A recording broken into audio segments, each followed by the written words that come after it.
کراچی میں تاجروں سے بھتے کی وصولی اور پرچیوں کے ذریعے دھمکیوں کے خلاف متحدہ قومی موومنٹ میدان میں آ گئی، جس کا عملی مظاہرہ جمعے کو سندھ اسمبلی اور اسلام آباد میں دیکھنے میں آیا۔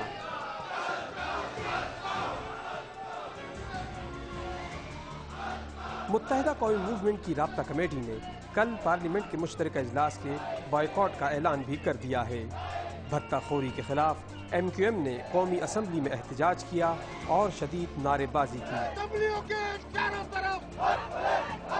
ایم کیو ایم کے رہنما حیدر عباس رضوی کا کہنا تھا کہ بھتہ مافیا کی مرضی سے پولیس میں بھرتیاں ہوتی ہیں۔ کراچی کے عوام کا مینڈیٹ ان کے پاس ہے لیکن اختیارات نہیں۔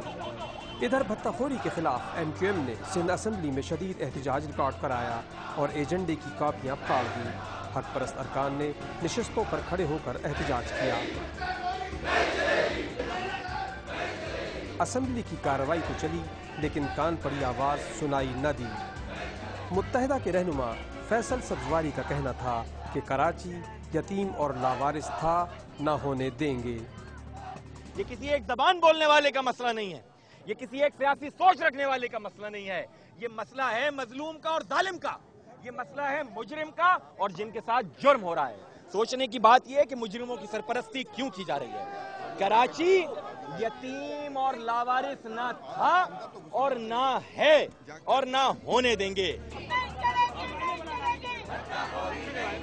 بھتہ خوری کے خلاف متحدہ کی مہم میں سیاسی پارٹیاں اور تاجر بھی ہم نوا ہیں۔